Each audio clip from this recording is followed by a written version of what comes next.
Ողջույն սիրելի հետևորդներ, US Armenian շարունակում է հետևել ԱՄՆ-ում տեղի ունեցող իրադարձությունների զարգացմանը եւ ձեր ուշադրությանն ենք ներկայացնում վերջին թարմ լուրերը։ Միևնույն ժամանակ մեր խմբագրությունը խորին շնորհակալությունն է հայտնում նյութերը հավանելու, բաժանորդագրվելու եւ այն տարածելու համար։ Եվ անգամ շնորհակալ ենք, որ թեև չեք բաժանորդագրվում ալիքին, բայց շարունակում եք վստահել մեզ ու դիտում մեր լուրերը։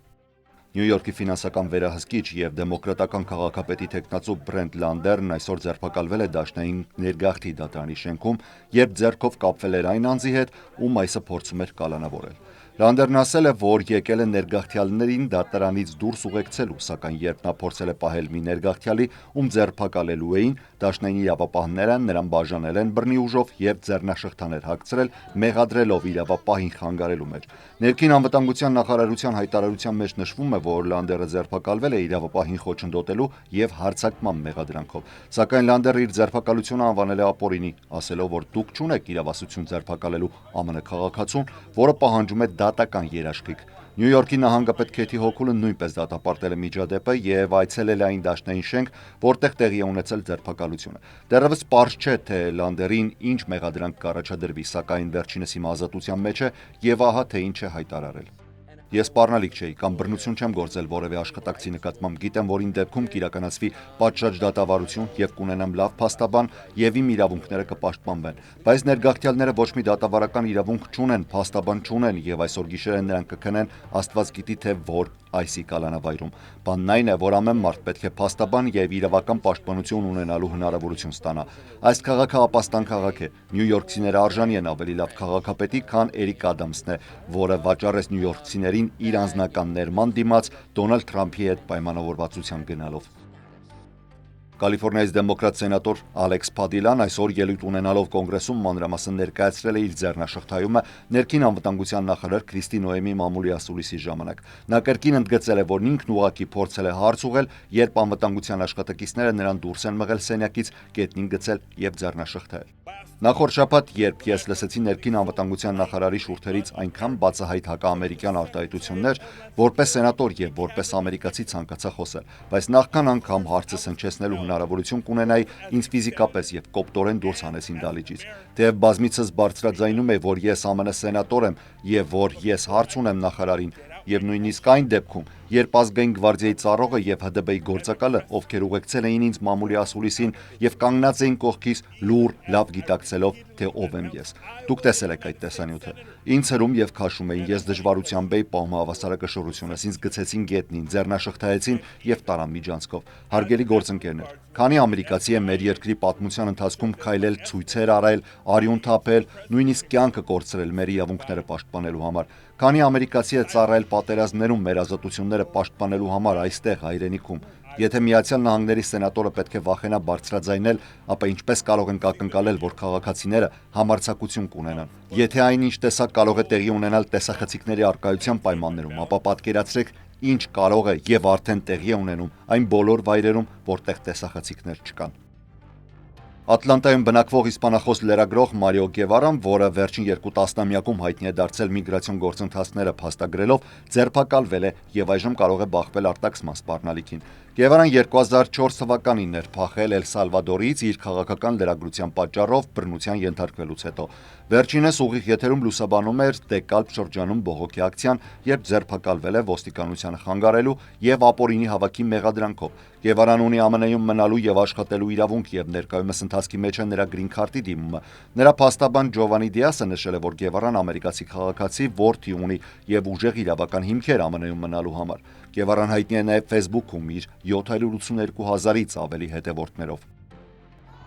Առաջին ուղման պաշտպանությամբ զբաղվող իրավապաշտպան կազմակերպությունը դատական հայց է ներկայացրել Լոս Անջելես քաղաքի եւ քաղաքի ոստիկանապետ Ջիմ Մակդոնալի դեմ լրագրողների իրավունքների խախտման հիմքով, որոնք լուսաբանում էին բողոքի ցույցերը։ Հայցում նշվում է, որ ոստիկանության աշխատակիցները չափից դուրս ուժ են կիրառել լրագրողների նկատմամբ, ինչը Լոս Անջելեսում լրագրության ոլորտը դարձրել է վտանգավոր մասնագիտություն։ Լրագրողների նկատմամբ ուժի զանգվածային կիրառումը վկայում է այն մասին, որ Լոս Անջելեսի ոստիկանությունը նպատակ ունի խոչընդոտել հանրային վերահսկողությունը ցույցերի ընթացքում ոստիկանների վարքագծի նկատմամբ։ Սա նաև վկայում է այն մասին, որ վարչությունը անտեսում է լրագրողներին սահմանադրորեն երաշխավորված պաշտպանությունը։ ասվում է հայցադիմումում։ Այս զարգացումն անմիջապես հաջորդում է Լոս Անջելեսում լրագրողների նկատմամբ դաշնային ուժերի վարքագծին վերաբերող նամակին, որը ուղարկվել է ներքին անվտանգության նախարար Քրիստի Նոեմին։ Նամակում նշվում էր, որ լրագրողները սահմանափակված չեն հանրային վայրերում ոստիկանության գործողությունները նկարանելու իրավունքից եւ չեն խոչընդոտում իրավապահ մարմինների աշխատանքը։ Լոս Անջելեսի մամուլի ակումբը փաստագրել է առնվազն 30 դեպք, երբ լրագրողները վնասվել են բողոքի ցույցերի լուսաբանման ընթացքում։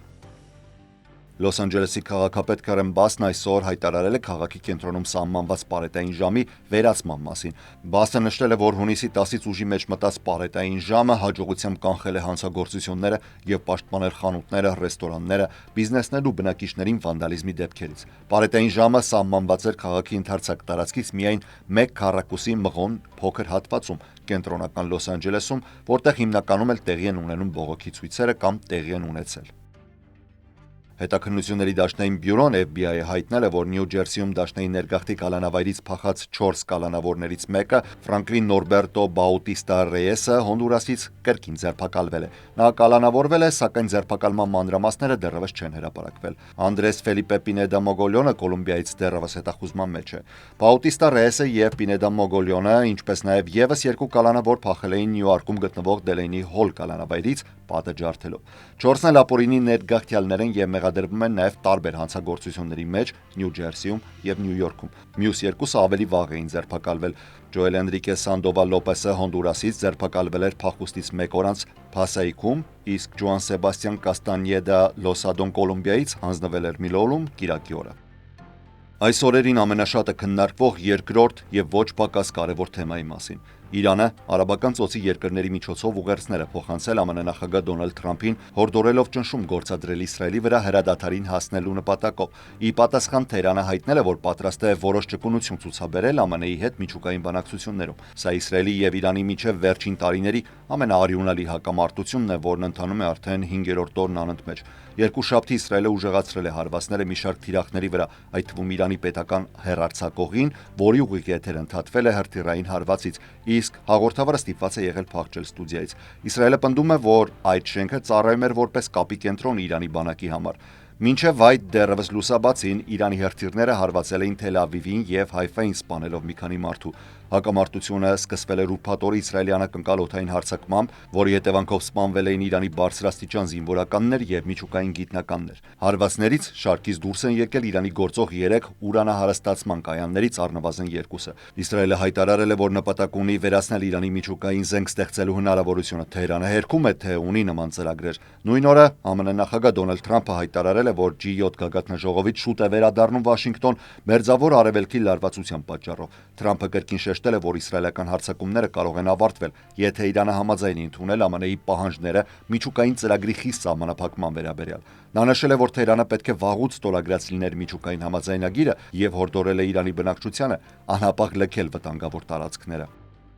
Նախագահ Դոնալդ Թրամփն այսօր արդեն լրագրողների հետ զրույցում շեշտել է. Իրանը չի կարող ունենալ միջուկային զենք։ Սա շատ պարզ է։ Նա հավելել է, որ նպատակ ունի հասնել ԱՄՆ-Իրան միջուկային վեճում ոչ թե հրադադարի, այլ ամբողջական լուծման։ Իրանի պաշտոնյաները հայտարարել են, որ իսրայելական հարձակումների հետևանքով զոհվել է 224 մարդ, որոնց մեծ մասը քաղաքացիական։ Իսրայելը նշել է, որ իր հարձակման պատճառը Իրանի միջուկային զենքի արտադրությանը մոտ լինելն էր։ Իրանի պաշտպանության նախարարության խոսնակը հայտարարել է, որ միջուկային զենքի կառուցման մասին մեղադրանքները ստեր են եւ Իսրայելը կպարտվի։ Ըստ Իսրայելի, Իրանի հարվածներից զոհվել է 24 մարդ եւ վիրավորվել ավելի քան 647-ը։ 35 հրթիռ կարողացել են թափանցել Իսրայելի հակահրթիռային պաշտպանության համակարգը։ Իսրայելը հայտարարել է, որ պատրաստվում է պատժել Իրանին խաղաղ բնակիչների դեմ հարձակումների համար։ Երկրի պաշտպանության նախարար Իսրայել Կացը այսօր նախազգուշացրել է Իրանի ղեկավարին, հիշեցնելով Իրաքի նախկին բռնապետ Սադամ Հուսեյնի ճակատագիրը։ Չնայած Իսրայելի վերահսկողությանը Իրանի օդային տարածքի նկատմամբ վերլուծաբանները նշում են, որ առանց ԱՄՆ-ի մասնակցության Իսրայելն առանձին չի կարող լիարժեք ոչնչացնել խորքում գտնվող միջուկային օբյեկտները։ Ավելի ուշ Թրամփը սոցիալական ցանցում գրել է, որ Միացյալ Նահանգները գիտի, թե որտեղ է Իրանի ղեկավարը եւ հավելել. չենք վերացնի նրան, առնվազն ոչ հիմա։ Նա նաեւ զգուշացրել է. մեր համբերությունն արդեն սպառվում է։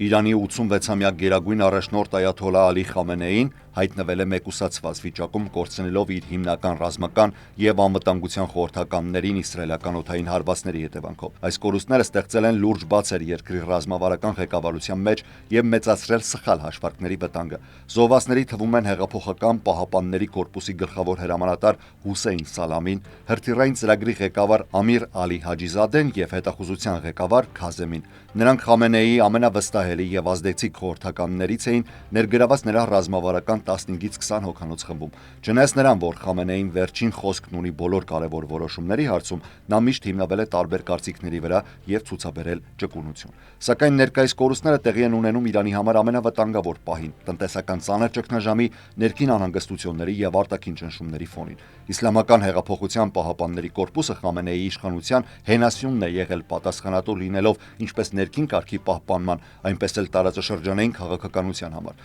Այս կառույցը վճռորոշ դեր է խաղացել 1999, 2009 եւ 2022 թվականների բողոքները ճնշելու գործում։ Խամենեին ավելին է մեկուսացել նաև իր տարածաշրջանային դաշնակիցների կորուստներից։ 2024 թվականի սեպտեմբերին Իսրայելի հարվածից զոհվել է Հեզբոլլահի ղեկավար Հասան Նասրալան, իսկ դեկտեմբերին Սիրիայում տապալվել է նախագահ Բաշար Ալ-Ասադի ռեժիմը։ Չնայած այս կորուստներին Խամենեին շարունակում է հենվել այլ խորհրդականների վրա, այդ թվում իր որդու Մոջթաբա Խամենեիի, որը վերջին 20 տարում աստիճանաբար դարձել է գերագույն առաջնորդի ամենավստահելի դեմքերից մեկը։ Այսօրվա լուրերից առանձնացրել էինք այսքանը։ Ես Հարություն Մինասյանն եմ։ Շնորհակալ եմ ուշադրության համար։ Առողջ եղեք։